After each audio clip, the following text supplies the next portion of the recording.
세상의 모든 지식 언더스탠딩. 네, 자 언더스탠딩 시작하겠습니다. 예, 시작하겠습니다. 오늘은 뜨거운 주제를 다룹니다. 네, 뜨겁습니다.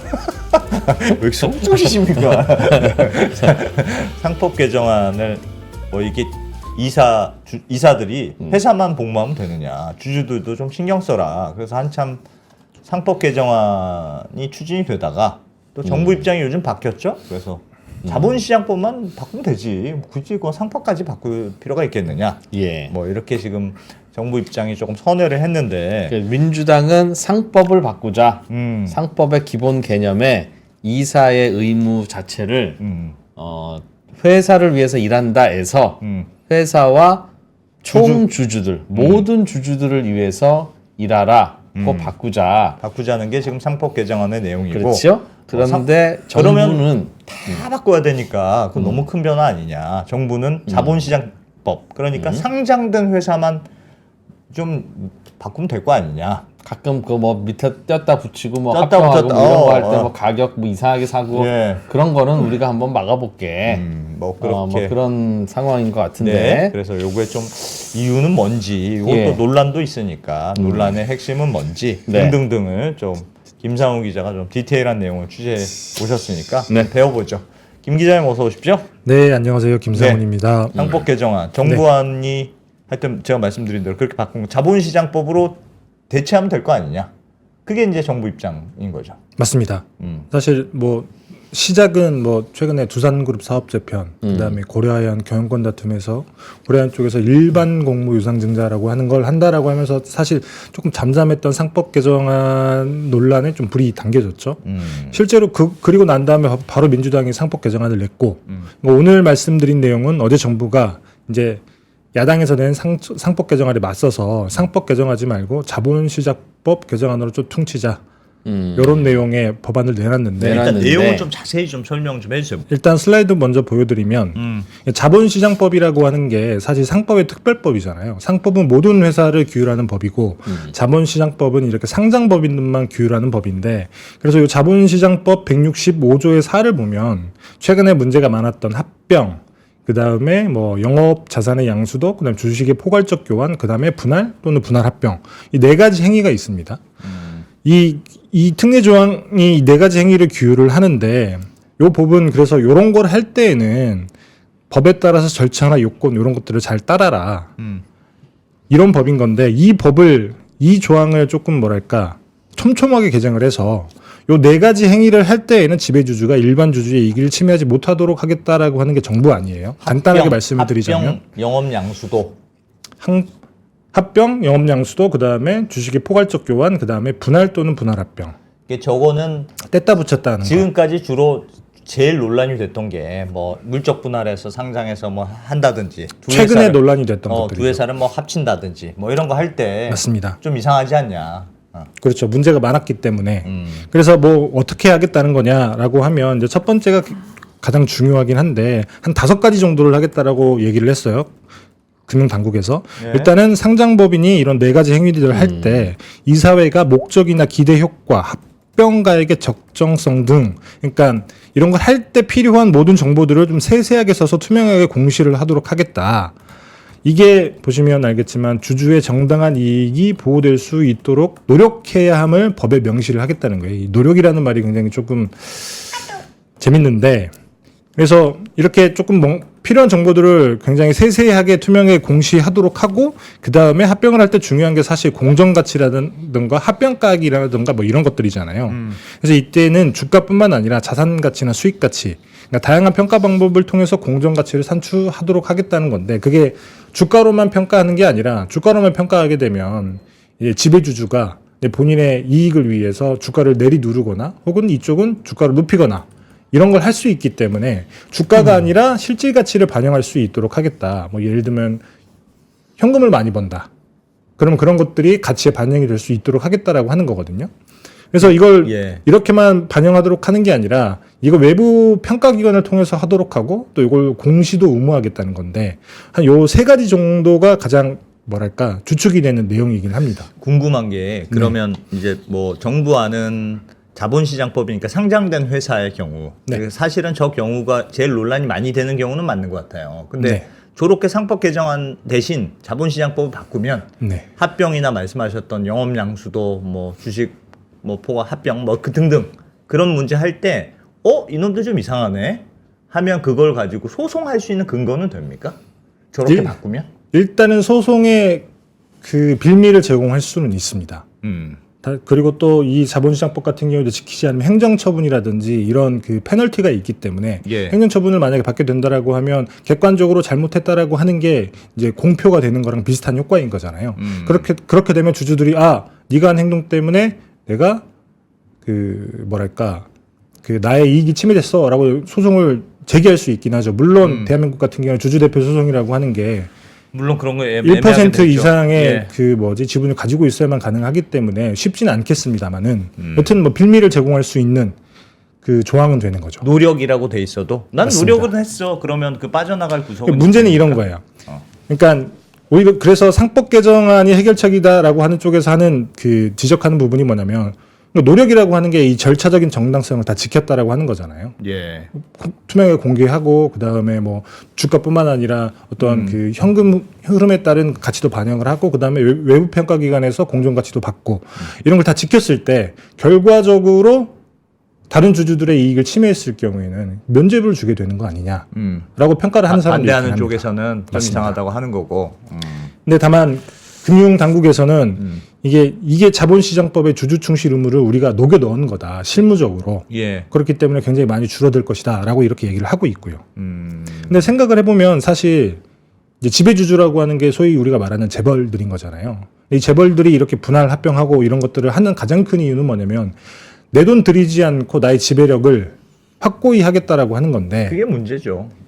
근데 뭐 예를 들면 이렇게 투명하게 그 정보를 공개를 하도록 하고 뭐 결과에 어찌 됐든지 간에 이것만 지키게 되면 이게 나에게는 면죄부가 주어지는 상황이 될 수 있는 경우에 그럼 굳이 내 돈을 수천억 수백억 들여서 지배력을 확보할 수 있는 길을 택할 것인가 아니면 내 돈 들이지 않고 그냥 쉽게 최근에 그 두산그룹 사례가 조금 뭐랄까 제가 생각하기에는 굉장히 좋은 사례가 될 수 있을 것 같은데 사실 네. 두산그룹 같은 경우에도 지배주주가 본인들의 돈을 들이지 않고 잠깐 슬라이드 먼저 보여드리면 예. 이런 거잖아요. 두산그룹이 이렇게 있으면 두산 에너빌리티라고 하는 회사, 그 다음엔 돈 잘 버는 두산 바켓이라고 하는 회사가 있는데 두산 로보틱스라고 하는 회사를 이제 앞으로 우리 그룹의 신성장 동력으로 삼겠다. 근데 돈을 못 벌어요. 그래서 이 두산 바켓을 떼어다 여기다가 넣고 싶은 겁니다. 그러면 주식회사 두산, 오너일가가 돈을 많이 들어가지고 할 수 있는 방법도 있겠지만 그냥 이렇게 뗐다가 붙이는 방법. 예. 이렇게 되면 사실 주식회사 두산, 오너일가 입장에서는 돈을 들이지 않고 두산 로보틱스에 굉장히 어마어마한 장대한 현금을 갖다 붙일 수 있기 때문에 키울 수 있는 방법이 되는 거예요. 근데 이 과정에서 당연히 지주회사인 두산과 오너일가는 지배력을 오히려 더 공고하게 다지고 두산 에너빌리티의 주주들은 손해를 보는 상황이 생기는 겁니다. 그래서 일반 주주들의 반발이 굉장히 거셌고 그 때문에 금감원에서도 야 니네 두산 바켓의 주가로만 평가하지 말고 두산 바켓에서 나오는 배당, 현금 흐름을 통해서 신설되는 두산 에너빌리티의 가치를 다시 평가를 해서 합병을 해라. 라고 이렇게 그 증권신고서를 반려를 했더니 추정안을 가져온 게 이런 거예요. 그러면 두산 에너빌리티, 그러니까 두산 바켓의 주식에 42.7% 정도 되는 경영권 프리미엄을 붙여서 우리가 합병 비율을 다시 만들겠다라고 해서 만들어 나니 이런 겁니다. 합병 비율, 분할 합병 비율이 원래는 0.032였는데 0.043으로 바뀌었죠. 이게 굉장히 조금 복잡한 그림이긴 하지만 쉽게 얘기하면 이런 거예요. 이게 24.7% 두산 에너빌리티의 주식 전체 발행 주식의 24.7%를 떼어내서 요거를 두산 로보틱스에 합병하면서 몇 대 몇으로 이렇게 주식을 바꿔주는 거잖아요. 예. 그래서 원래는 뭐 예를 들면 굉장히 복잡하긴 하지만 아주 쉽게 얘기를 하면 원래는 4개 떼서 3개 주던 걸 3개를 떼서 4개를 주는 걸로 바꾼 겁니다. 4개 떼서 3개 주는 걸 3개 떼서 4개 주는 걸로 바꿨다고요? 그럼 결과적으로 7개는 똑같은 거야. 이게 네. 왜 그러냐면 분할이랑 분할 합병 전에 사실 두산 에너빌리티의 시가총액, 그러니까 주가잖아요. 그다음에 두산 로보티스의 시가총액 주가, 요거는 고정돼 있습니다. 예. 그러면 수정안을 낼 때 예를 들면 두산 에너빌리티 주가가 우리가 예를 들면 어차피 시가니까 바꿀 수는 없겠지만 이 두산 에너빌리티의 주가랑 두산 로보틱스의 주가가 바뀌지 않는 이상 두산 에너빌리티의 주식을 두산 로보틱스 주식을 더 많이 준다고 더 많이 바꿔준다고 하더라도 예. 여기서 더 많이 바꿔준들 여기서 줄여야 되거든요. 7개라고 하는 총량이 정해져 있기 때문에. 그래서 결국에는 두산이 새로 만들어 온 그 수정안 같은 경우에도 원래 기존안이랑 다를 게 없습니다. 이론적으로는. 근데 저건 왜 통과됐어요? 이제 그래서 그런 거죠. 이것도 금감원이 하던 대로 다시 평가를 해왔어요. 근데 절차적으로 문제는 다 해결을 한 거죠. 어쨌든 우리는 프리미엄을 붙여서 준 거 아니냐? 그렇죠. 당신들이 그렇죠. 새로 가치를 평가해오라고 하니 이렇게 해왔다. 그렇다 보니까 사실 금감원 입장에서는 이거를 계속 안 된다고 반려시킬 만한 명분이 없었던 겁니다. 그렇기 때문에 통과를 시킬 수밖에 없었던 건데 그럼 이런 식으로 금융당국이 원하는 절차를 다 갖췄을 때 결과적으로 똑같이 어떤 일반 주주 이익에 침해를 줬음에도 불구하고 이렇게 되면 사실 문제가 없어지는 거잖아요. 그럼 궁금한 게 있습니다. 무슨 말씀인지 대충 알겠는데 네. 그러면 저게 저렇게 되는 게 통과되는 이유가 이거는 사실은 두산의 경우에는 다 상장사의 문제들이잖아요. 네, 그래서 네. 자본시장법을 바꿔도 이제 정부의 주장은 자본시장법만 개정해도 이런 거 다 어차피 막아. 네. 그 상법 개정을 바꿔야 돼. 두 개의 주장이 지금 같이 있는 건데 맞습니다. 저거는 상법 개정으로 하면 저런 식으로 하면 문제가 됩니까? 문제가 되죠.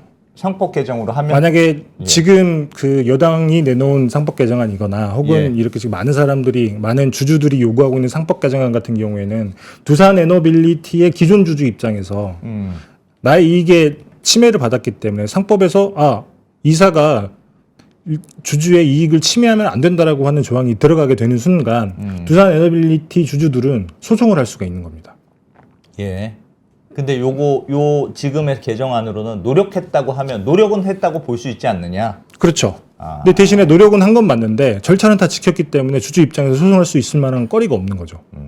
만약에 뭐 예를 들면 제대로 공시를 안 했다거나 혹은 뭐 외부 평가에 맡기지 않고 본인들이 계산했다거나 이런 경우에는 뭐 소송의 빌미를 제공할 수 있겠습니다만 만약에 이런 절차들을 다 지켰다고 했을 경우에 그러면 주주 입장에서 내가 피해를 봤을 때 소송을 할 수가 없게 되는 겁니다. 물론 정부가 이렇게 얘기는 하고 있어요. 예. 그렇게 않게 하기 위해서 우리가 법률에 넣지 않고 가이드라인이라고 하는 걸 만들겠다. 우리가 실제로 막 반려도 하고 하지 않았느냐? 그렇죠. 가이드라인을 만들어서 사실 금감원이라고 하는 필터가 있기 때문에 이 필터를 통해서 뭔가 제대로 좀 해보겠다. 그게 그 필터가 어떤 방식으로 하게끔 하는 게 가이드라인 같은 거잖아요. 예. 금감원의 가이드라인을 만들어서 우리가 이러저러한 경우에는 이런 문제들을 이런 방식으로 해결하겠다라고 하는 거를 만들고는 있다고는 해요. 다만 그게 뭐 어떻게 나올지 혹은 뭐 그게 얼마나 효과가 있을지는 모르겠습니다만. 근데 무슨 말인지 알겠습니다. 그거 알겠는데 그럼 어쨌든 상법 개정보다는 자본시장법 개정안이 조금 후퇴한 건 사실이잖아요. 그러니까 전체적인 모든 기업을 다 대상으로 할 거냐, 네. 상장 회사만 대상으로 요러한 건에만 대상으로 할 거냐는 사실 후퇴한 건 맞는 건데 왜 그런다는 거예요? 그러니까 상법 개정이 했을 때 뭐가 걱정돼라는 논리가 있을까요? 일단 첫 번째는 상법 개정을 하게 되면 대다수 기업의 룰을 바꿔야 되는 게 있고 그리고 모든 기업에 다 룰이 바뀌는 거죠. 룰이 바뀌는 건데 그렇게 되면 이제 소송이 난무할 수 있다는 게 첫 번째 이유인 거고 이제 두 번째 진짜 난무하기는 해요. 지금 들어보면 네. 야 상법 개정처럼 큰 걸 건드리면 아주 사소한 것까지도 다 이거 상법의 위배입니다라고 주장하면서 소송이 아주 본물을 이룰 것이야. 그러면 어디 기업 활동 하겠니? 라는 논리가 있다고 들었어요. 네. 근데 예를 들면 어떤 경우가 벌어졌을 때 지금은 소송이 안 되지만 상법이 개정되면 이 쓰잘데기 없는 일 가지고도 소송을 할 거다. 예를 들면 두산 같은 게 그게 뭐가 있을까요? 두산그룹 같은 거죠. 네. 두산그룹이 지금은 어쨌든 금감원의 어떤 그것만 통하면 바로 할 수 있게 되지만 만약 상법 개정이 됐다. 그러면 금감원은 두산그룹은 절대 못 하게 되죠. 왜냐하면 이사들이 빌미가 되니까. 그렇죠. 소송의 빌미가 되기 때문에. 그래서 사실 상법 개정이 되면 이런 소송은 해야 되는 거 아닙니까? 저도 그렇게 생각합니다만 그래서 어느 정도까지 소송이 난무할지는 소송할 수 있도록 해야 되고 그러니까 사실 가보지 않은 길이어서 모르는 거예요. 예. 가보지 않는 길이지만 그러니까 네. 김상훈 기자한테 뭐 질문할 거는 아닌데 저도 자본시장법만 개정해서 이 문제가 해결될 수 있으면 굳이 상법까지 크게 건드려서 모호함을 줄 필요는 없다는 생각은 해요. 네. 근데 그러려면 상법처럼 큰 걸 건드려서 이사가 그 회사뿐 아니라 총 주주의 이익에 함께 복무해야 한다고 할 경우엔 여러분 이런 것도 소송거리가 됩니다. 이런 소송이 있어서 대한민국이 되겠습니까? 이런 소송은 좀 그렇잖아요. 그러니까 우리 상법은 개정하지 맙시다라고 할 수 있는 이런 쓰잘데기 없는 소송의 예를 좀 단 하나라도 들어주시면 야 그래 상법 개정하면 그런 소송이 좀 나오겠구나. 그래 우리 한번 생각을 좀 해보자라고 얘기를 할 텐데 소송이 난무할 거라고만 말을 하고 예를 들면 어떤 쓸데없는 소송이 나온다는지를 그 누구도 이야기를 안 해주셔서 제가 과문한지 몰라도 아니 할 소송은 할 수 있어야 되잖아요. 지금은 맞습니다. 할 소송인데도 법적 근거가 없어서 소송을 못하고 그냥 주주들이 피해를 보는 게 답답한 거니까 지금은 소송을 할 수 있도록 근거를 만들려는 건데 상법을 바꾸면 그 취지를 훨씬 과도하게 넘어서 너무 쓸데없는 소송들도 같이 일어나게 됩니다. 그게 걱정이라면 그 쓸데없는 소송의 예를 하나라도 좀 들어줘야 되는 거 아닌가 일단 뭐 생각이 듭니다. 제가 그런 사례에 대한 걸 들어본 적은 없어서 그 말씀은 드리기는 어렵고 네. 그런 사례는 아니지만 권용수 건국대 교수가 한 9월쯤에 상사법학회 특별 세미나에서 이런 얘기를 한 적이 있어요. 네. 일본이 비슷한 예라고 하는 건데 일본도 회사법에는 이사의 주주 충실 의무가 없습니다. 일본도? 그러면 다만 판례상 이사의 주주 충실 의무가 있다라고 해석을 하는 거예요. 판례로. 왜 그래요 일본은? 요거는 뭐 대륙법 체계에서는 대부분 비슷하기는 한데 대륙법 체계라고 하는 게 유럽의 법 체계잖아요. 예. 유럽의 법 체계인데 다들 똑같은 우려가 있는 겁니다. 회사법에, 상법에, 우리나라 상법에, 회사법에 이사가 주주 충실 의무까지 지도록 하게 되면 말씀처럼 이게 소송이 너무 난무할 수 있기 때문에 요거는 상법에 넣지 말고 대신에 잠깐 슬라이드 먼저 보여드리면 이런 거예요. 이게 독일 사례를 제가 가져온 건데 독일이 예. 조금 비슷한 겁니다. 이게 어떤 표냐면 이게 이사회가 있죠. 예. 이사회는 당연히 회사에 충실 의무가 있겠죠. 네. 그다음에 일반 주주인 경우에도 주주이기 때문에 회사가 일반 주주에 손해를 끼치면 안 된다라는 충실 의무가 있습니다. 예. 근데 다만 이 둘 사이에는 충실 의무가 없어요. 독일의 법 체계가. 임원의 경우에는 이사인 경우에는. 근데 다만 이사회에서 경영 판단을 해서 일반 주주의 이익이 침해될 수가 있잖아요. 그런 경우 이런 있죠. 경우에는 그럼 일반 주주는 이사에게 손해배상 소송을 하는 게 아니라 예. 회사에 손해배상 소송을 합니다. 예. 그러면 회사가 졌다. 그러면 그만큼의 금액을 당연히 일반 주주에게 물어줘야겠죠. 예. 대신에 회사는 이사들에게 구상권을 청구하는 방식인 거예요. 그렇게 해도 되겠네요. 예. 그러니까 이게 원래 그 대륙법 체계들에 다들 이런 상법에 이런 논리가 녹아들어 있어요. 한국도 마찬가지라는 거예요. 예. 그럼 회사라는 법인은 일반 주주의 이익을 위해서 일해야 할 의무가 있어요? 왜냐하면 본인이 주주이기 때문에. 회사의 주인이니까. 그렇죠. 주인이니까. 그러면 주주는 회사에 대해서는 소송을 제기할 수 있다. 아무런 독일은 그렇다는 거죠. 성명도 아닌 그 회사는 이사회가 알아서 움직이는 건데 그렇죠. 그럼에도 불구하고 그럼에도 불구하고 사고가 나면 운전자에게 손해배상을 청구할 수는 없고 이사회 운전자인 근데 이사회는 결과적으로는 그렇게 되긴 면책이고 이사회는 운전자 내리세요 한 다음에 야 자동차 네가 자식아 여기서 좌회전했더라도 너는 알아서 직진을 했어야지 운전사가 좌회전한다고 핸들을 끊는다고 네가 왼쪽으로 하면 어떻게 네 잘못이네 라고 해서 네. 소송을 한다. 근데 이게 그게 그러니까 그러니까 좀 우습다. 아이고. 그래서 이런 논리가 철학이 섞여 있기 때문에 예. 일본 같은 경우에는 판례상으로는 이사가 일반 주주에게 충실 의무를 지고 있다고 판단을 하는 거예요. 간접적으로 그렇죠. 간접적으로 회사를 매개로. 그렇게 해석한다. 법에서. 맞습니다. 우리도 그럼 그렇게 해석하면 되잖아요. 근데 우리나라 같은 경우에는 문제가 배임자라고 하는 게 있어서 그러니까 이런 경우에는 대부분 손해배상 소송이잖아요. 민사 소송이란 말이죠. 예. 근데 한국에는 배임죄가 굉장히 다양하게 있죠. 4가지 법률의 차에 따라서 다양하게 있기 때문에 네. 대부분의 법원에서 판단을 하는 거는 형사법적으로 판단을 하는 겁니다. 그러니까 민사상 판단하는 게 아니라 형사법적으로 판단한다라고 하는 의미는 뭐냐면 명확하게 범죄의 구성 요건을 따지는 거예요. 그래서 법의 구성 요건이라고 하는 게 배임죄의 구성 요건이라고 하는 게 한 4가지 정도가 있거든요. 예. 그 중에서 가장 중요한 게 회사에 손해를 끼쳤냐인 건데 어. 회사에 손해를 끼쳤는지만 판단하면 되지 주주에게 손해를 끼쳤느냐는 사실 배임죄에서 판단할 수 있는 게 아니라는 겁니다. 예.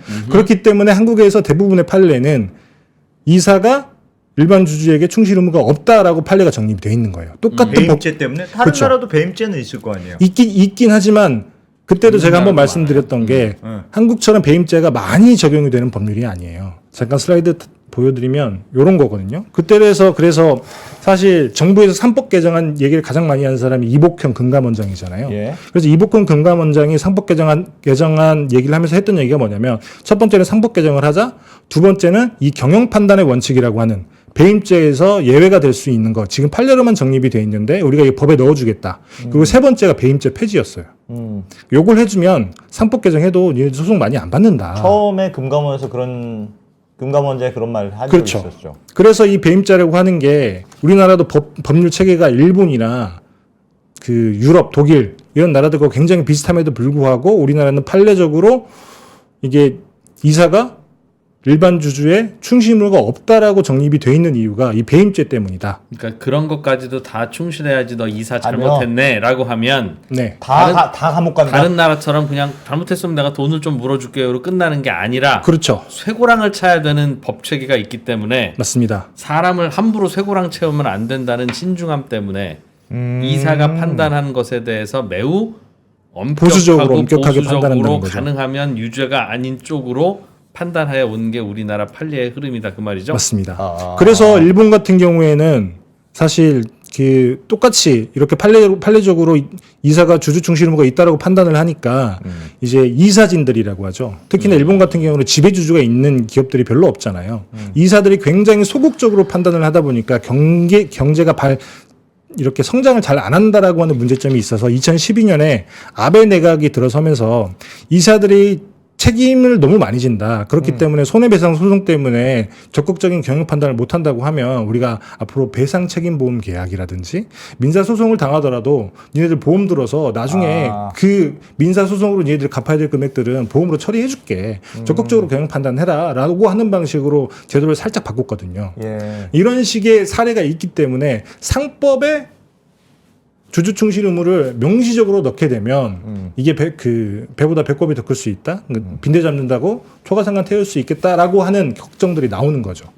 그래서 이런 걱정이 아예 말이 안 되는 건 아닌데 말이 되긴 돼요. 저는 말이 안 되는 것 같은데 그 걱정이. 말이 되니까 대부분의 나라들이 이제 그런 식으로 상법에 명시적으로 주주의 이사 충실 의무를 넣지 않았겠죠. 저는 그 좀 알았으면 좋겠어요. 지금 재벌들이 야 이러면 소송이 너무 남발합니다라고 하고 금감원장도 그래 그러네. 그러면 어떻게 배임죄를 좀 완화시켜줘야 되는 건가? 라고 할 정도로 소송이 남발하게 된다는 거에 대해서는 컨센서스가 있는 것 같은데 네. 예를 들면 어떤 소송 아까도 똑같은 질문인데 예를 들면 어떤 소송이 지금은 불가하지만 앞으로는 가능한데 이런 소송은 우리 사회를 후퇴시키는 소송이다 라고 할 수 있는 이그샘플을 많이 주면 좋지만 하나라도 주면 저는 제가 나서서 상법 개정에 해드릴 용의가 있는데 뭐 하나라도 아무도 예를 안 들어주고 그건 제가 남발이네 내고 있으니까 아직 되질 않아서 그건 제가 모르겠네. 한번 취재를 해보고 싶은 부분이기도 한 게 네. 유럽에 있는 28개국 중에 상법에 이사 충실 의무를 명시적으로 넣은 나라가 한 4개 정도 국가가 있긴 있대요. 있어요? 예, 예. 근데 그런 나라가 있고 나머지 나라는 대부분 명시적으로 넣지 않았음에도 불구하고 그러나 뭐 판례로는 다 그쵸. 정립이 되었다고 판례도 하니 정립 다 돼 있기 때문에 그런 일이 안 벌어지는 우리나라가 거죠. 다 이것 때문에 소송이 남발되어야 하잖아요. 네. 야, 너 이거 억울한 일 당했는데 이런 규정이 있거나 이런 판례가 있으니 나 소송해봐야 되겠다. 라고 다들 그럴 거 아니겠습니까? 그런데 모르겠어요. 다른 나라의 소송이 얼마나 남발되는지 몰라도 그것 때문에 지금 소송이 남발돼서 골치 아파서 경제활동하기 어렵다는 이야기는 들어본 바 없으니. 그리고 저는 사실 법률학자는 아니긴 하지만 그래서 상법과 뭐 대부분의 유럽에 있는 나라들은 상법에서는 명시적으로 넣지 않고 자본시장법에서 그걸 규율하는 방식으로 한다고 하더라고요. 예. 그래서 정부가 내놓은 그 법안 자체가 논리적으로 전혀 틀린 얘기는 아닌 게 상법에서 하게 되면 그렇게 부작용이 생길 수 있으니 그러면 자본시장법 그러니까 그 상장사들만 놓고 왜냐면 굉장히 많은 주주들이 들어와 있기 때문에 그 주주들에게 피해가 가면 안 되기 때문에 이 자본시장법에 주주 충실 의무를 넣으면 되는 거 아니냐라고 하는 논리 자체는 틀린 건 아닙니다. 네. 그런데 말씀드렸다시피 유럽에 있는 대부분의 나라들이 그렇게 하고 있고 예. 다만 우리나라 같은 경우에는 사실 자본시장법 지금까지 얼마나 그렇게 많이 솔직히 개정을 해 왔잖아요.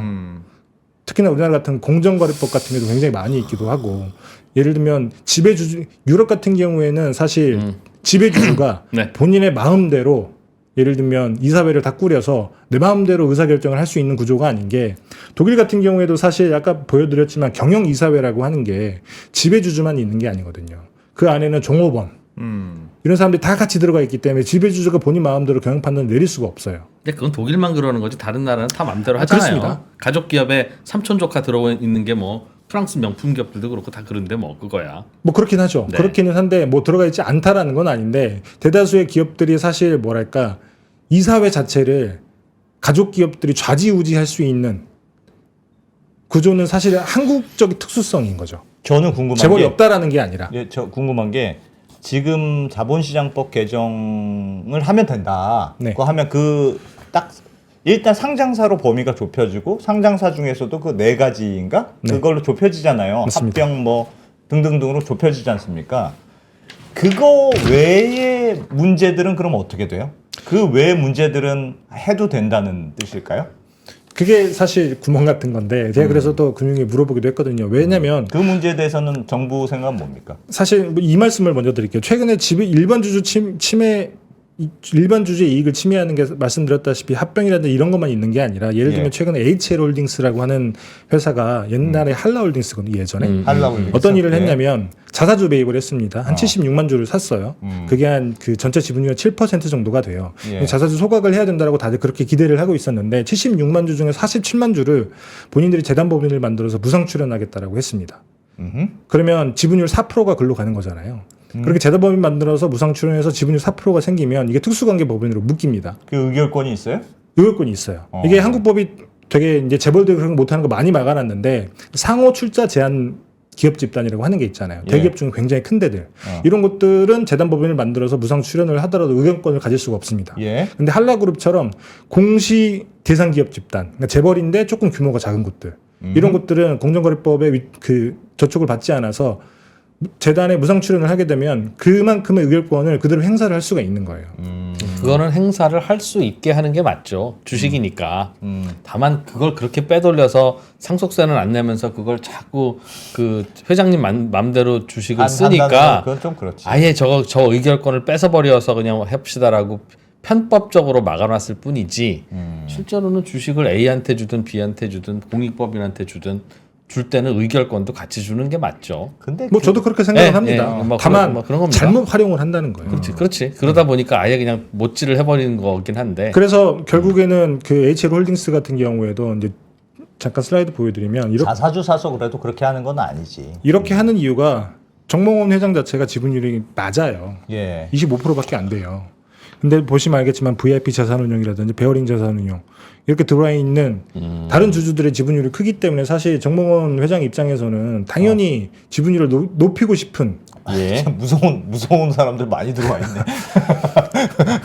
그래서 이 76만 주를 다 이렇게 자사주에 무상 출연하지 않고 47만 주는 출연하고 예. 나머지는 소각하겠다고 발표는 했지만 그럼에도 결국에는 요즘 여론도 워낙에 좋지 않고 그다음에 이렇게 무서운 분들이 있기 때문에 결국에는 철회를 했습니다. 자사주를 갖고 있으면 의결권이 없는데 다른 쪽에다 빼돌려서 의결권을 살려고 하려고 하다가 그렇죠. 거기서 반대하니까 맞습니다. 어.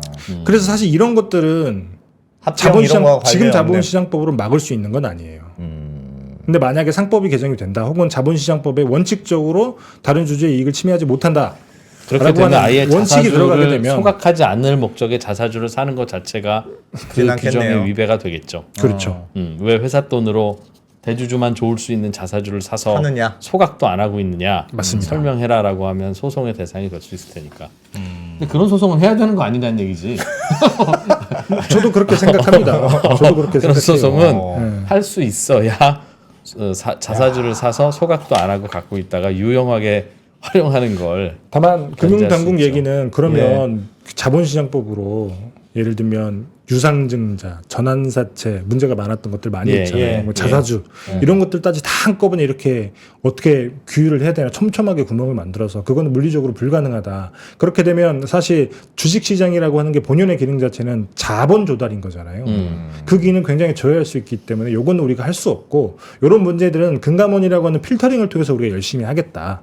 그렇게 얘기를 하기는 합니다. 우리가 빠꾸 시키는 거 봤잖니. 그렇죠. 그렇게 예를 들면 고려원도 어찌 됐든지 간에 뭐 만약에 문제가 없었다라고 하면 통과가 될 수 있을 거라고 저는 생각을 했습니다만 예. 어쨌든 문제가 생기는 바람에 금감원이 빠꾸를 시켰고 HL 홀딩스 같은 경우도 금감원이 그렇게 했는지는 모르겠습니다만 어쨌든 결국에는 철회를 했고 이런 식으로 자연스럽게 돌리는 게 낫지 않겠냐라고 하는 게 저는 낫지 않다고 그냥 생각해요. 당국의 주장입니다. 그건 법치가 아니지요. 그래. 그거는 그러니까 금감원이 이걸 누가 없잖아. 법이 있고 규정이 있어서 법과 규정에 맞춰서 합병을 하든 분할을 하든 하기로 했으면 그거는 또 해줘야지. 법이 애매한 상태에서 금감원인 내가 기분 좋으면 이렇게 하고 기분 안 좋으면 이렇게 하고 여론이 뜨거우면 강하게 맞고 여론이 딴 데 한 신경 팔려 있으면 조용히 넘어가고 하는 권한을 금감원에게 주는 건 그건 그 어떤 금감원이라도 그렇게 하면 안 된다고 생각합니다. 지금은 법이 미비하니 금감원이 그렇게 하는 게 사회적인 그 긍정적인 효과를 가져오는 경우도 있습니다만 이것도 빨리 법제화해서 규정화해서 못하는 건 못하게 해야죠. 저 금감원에 서수아비를 꽂아놨더라도 그 법에 따라서 작동할 수 있도록 해야지. 금감원이 똑똑하고 훌륭하면 나라가 잘 돌아가고 금감원이 그렇지 않으면 엉망이 되는 나라가 그게 선진국입니까? 저도 그렇게 생각합니다. 라는 얘기를 하려고 그랬죠. 근데 아니 그러니까 얘기를 들어보니까 화 조금 이상하긴 한데 어쨌든 간에 그 말씀하셨던 우리나라 그 형법상의 배임죄 그게 좀 마음에 걸리는 거 아닐까? 그래서 그 기업들도 유독 이 건에 대해서 반대하는 게 아닐까? 그런 생각은 오늘 드네요. 그런 생각은 들죠. 상법을 들죠. 개정하면 내가 예를 들면 회사에 이 손해를 끼쳐서 감옥 갈 일도 많은데 뭔가 하여튼 주주의 이익을 침해했다는 이유로도 형법에 저촉이 될 가능성이 있으니 난 그건 진짜 못 참겠다. 근데 그게 없으면 저는 가정인데 예를 들면 그게 그 걱정이다, 이사가 손해배상을 해야 될 건 회사가 회사 돈으로 평소에 보험료 내서 다 보험금으로 이사가 손해배상 받을 일 있으면 다 해결해 준다고 하면 주주가 최대 주주가 걱정할 일이 뭐가 있냐는 그러면 거지. 이사들이 이런 그 주주의 뭔가에 충실해야 하는 의무 때문에 고민을 해야 할 이유가 뭐가 생깁니까? 보험회사가 해주는데 보험에서 해주는데 회장님이 다 해주게 하겠습니까? 야 김상무 그러라고 보험 들어준 거야. 소신껏 해. 그 왜 사람이 그렇게 소신이 없어? 라고 할 때 그 뭐라고 얘기하겠냐는 거죠. 그러니까 뭔가 그 모르겠습니다. 배임죄를 형사 처벌하는 게 어떤 법의 의미가 있고 무슨 부작용이 있는지 제가 공부가 충분치는 않은데 민사는 보험으로 해결하고 형사는 없으면 도대체 그 이사를 어떻게 처벌을 하고 견제를 하죠? 하는 생각도 드네요. 저도 그래서 드리고 싶은 말씀이 그런 거예요. 사실 우리 한국적인 특수성이라고 하는 게 예. 외국처럼 이렇게 어떤 그 재벌의 지배 구조가 공고하지 않았다라고 하면 그런 해법이 맞을 수도 있는데 사실 대한민국 재벌들은 계속 방법을 찾잖아요. 재벌들한테 가장 중요한 거는 사실 승계, 내 돈 들이지 않고 지배력을 확고히 하는 것들이기 때문에 근데 그런 문제 그렇게 생각하는 재벌들이 지금 공고히 자리를 잡고 있는데 과연 이게 해결이 될까라는 생각을 뭐 저도 하기는 합니다. 저기 채팅창에 김백구님이 그럼 둘 다 개정해. 자본시장도 개정하고 상법도 개정하면 되잖아. 싸우지 말고. 근데 그게 민주당의 의견이기도 해요. 오케이 자본시장법 사실- 바꿔야 되면 그것도 바꾸고 상법도 바꾸고. 정확히는 이렇습니다. 이재명 대표가 엊그제 거래소 가서 어떤 얘기를 했냐면 예. 사실은 법률적으로 봤을 때는 법률 체계적으로 봤을 때는 자본시장법을 바꾸는 게 맞다. 근데 문제는 뭐냐면 자본시장법이 통과가 돼야 되는 정무위는 여당이 장악하고 있기 때문에 그래서 우린 자본시장법이 통과가 될 거라고 생각을 하지 않고 그렇기 때문에 상법을 바꾸는 거다. 둘 다 통과돼도 괜찮은데 둘 중에 하나만 해도 되는데 야당 입장에서는 원칙적으로는 자본시장법이 통과가 되는 게 맞다라는 거예요. 이재명 대표도 네.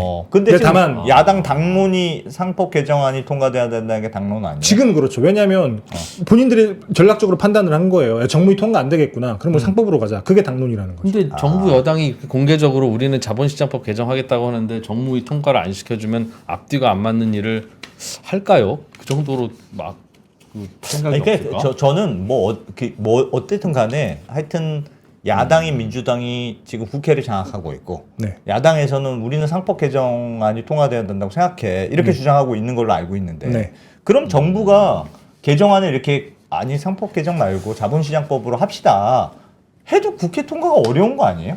일단 뭐 정무위는 통과되겠죠.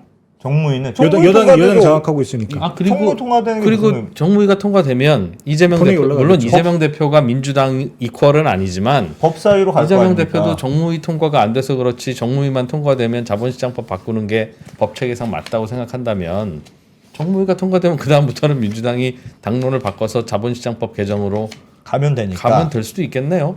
또 생각지도 뭐 못했던 그런 전략적인 판단까지 흐름이네. 어떻게 하고 있는지는 모르겠습니다. 근데 다만 법학자들이 보기에 법률적으로는 어차피 상법이라고 체계에는 회사를 매개로 해서 예. 민사 소송인 경우에는 이사가 주주에게 충실 의무가 있다라고 하는 게 대륙법 체계도 철학에 녹아 들어가 있기 때문에 네. 그래서 사실 잠깐 슬라이드 보여드리면 이게 민주당이 낸 상법 개정안이거든요.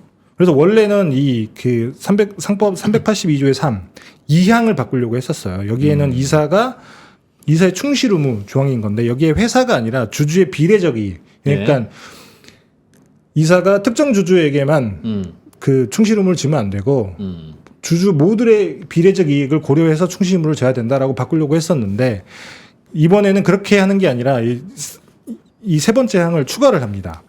그래서 이미 여기에 녹아 들어가 있기 때문에 상법 체계에 요것만 해주면 판례가 정립이 우리나라도 될 것이다. 그게 뭐였냐면 이사는 그 직무를 수행함에 있어서 총 주주의 이익을 보호해야 된다. 이게 생각하면 어떻게 보면 우리나라 상법의 절충안 같은 거예요. 그러니까 충실 의무에 모든 주주를 넣지 말고 그냥 총 주주의 이익을 보호해야 된다라고 하는 조항을 넣게 되면 약간 포괄적인 표현을 그 말이 쓰셨어요. 그 말이 같은데요. 그 말이긴 대주주의 한데 이익에만 복무해서는 안 된다는 말에 동의어 같은데. 그 말이긴 한데 이게 법률적으로는 뭐 하기에 따라서 그 판례 정립을 할 수 있는 일종의 유인 체계 같은 법률이 된다고 하더라고요. 뭐 그럴 것 같아요. 법학자가 아니기 때문에 제가 것 정확한 같아요. 내용까지는 모르겠습니다만 그래서 일종의 이게 어떤 상법의 절충안처럼 나왔었는데 여기에 야당이죠. 민주당이 하나 더 더한 겁니다. 특정 주주의 이익이나 권리를 부당하게 침해해서는 안 된다. 라는 조항까지 넣어서 조금 좀 더 뭐랄까 구체화했네요. 조금 더 구체화한 총 거죠. 주주의 이익이라는 개념을 좀 더 구체화한 건데. 침해하면 안 된다라고 하는 조항을 넣기 때문에 침해하게 되는 경우에 소송의 빌미가 될 수 있다는 거죠. 그래서 재계도 그렇고 정부도 그렇고 이렇게 되면 이 두 번째 2항 바꾸는 거랑 똑같다. 그래서 이건 안 된다라고 주장을 하고 있는 겁니다. 지금 각자 상법을 바꾸자라고 하는 그 주장을 할 때 이런 일을 막기 위해서라고 하는 게 각자 머릿속에 있을 거 아니겠어요. 많은 분들은 최근 사례인 설명하셨던 두산 사례 두산 뭐 계열사들의 이합 집산을 떠올리는 분도 있을 거고 옛날 뭐 조금 더 돌아가면 LG엔솔 LG 엔솔의 그렇죠. 물적 분할을 떠올리는 분도 있을 거예요. 네. 그런데 조금만 더 거슬러 올라가면 삼성그룹이 지금 이제 승계가 자연스럽게 이루어진 배경인 지금 이재용 씨가 재산을 세금 별로 안 내고 물려받을 수 있었던 건 회사의 지주회사 역할을 사실상 해오던 에버랜드라고 하는 회사의 네. 비상장일 때 네. 비상장일 때 그 에버랜드의 BW 신주 인수권부 사채를 저가로 발행하는데 에버랜드 이사들이 동의하고 옛날에 그거를 주주인 다른 삼성 계열사들은 다 포기할래요라고 하고 도련님한테 다 물려주고 네. 그래서 싼 값에 그 주식을 취득해서 이렇게 된 거잖아요. 네. 그런데 지금 상법을 안 바꾸고 자본시장법은 바꾸면 그거는 상장 회사들만 규율하는 거 아니겠습니까? 그렇죠. 그런데 상장 회사들의 지배구조 중간중간에는 에버랜드 같은 비상장 회사들도 있을 수 있고 네. 그 비상장 회사들은 일반 주주도 있을 수 있고 네. 그런데 그런 일을 지금 벌어져도 또 못 막는 건데 지금 벌어져도 근데 만약에 우리나라도 판례가 제대로 정립이 되면 예. 할 수 있는 거죠. 근데 판례가 정립이 그렇게 됐잖아요. 제가 알기로는 우리는 당시에 에버랜드 이사들은 다른 주주들에게는 매우 불리한 결정을 했다. 네. 이재용 씨가 뭐라고 그렇게 싼 값에 BW를 발행해서 할 수 있게 했냐. 그게 회사가 돈이 도대체 얼마나 필요했는데 그 젊은 친구한테 돈을 빌리냐 회사가. 근데 거기에 대해서 법원은 그래 그건 조금 이상은 해. 네. 그러나 그거는 다른 주주들과 이재용 간의 이해관계의 문제지 그걸로 인해서 에버랜드라고 하는 회사가 달라진 게 하나도 없어. 손해가 아니라는 거죠. 주주들 사이의 문제일 네. 뿐이지 그로 인해서 에버랜드에 손님이 떨어졌니, 에버랜드에 호랑이가 굶어 죽었니, 에버랜드 동물원에 꽃나무가 시들었니 아무 문제 없단다. 그러니 이사들이 잘못한 건 없어. 그러니까 그게 라는 형사법적인 판단이었다는 그런 거예요. 판례를 남긴 거예요. 그게 형사법적인 판단이었다는 네. 거죠. 근데 그게 형사법적인 판단은 말씀드렸다시피 범죄 구속 요건을 따져야 되기 때문에 예. 그러니까 그 당시에 그 판결은 우리나라의 현재 상법 체계를 보면 합리적인 판단이라고 볼 수 있겠죠. 그러니까 우리가 다 존중하고 인정하는 거 아닙니까? 안 그랬으면 촛불 들었겠지.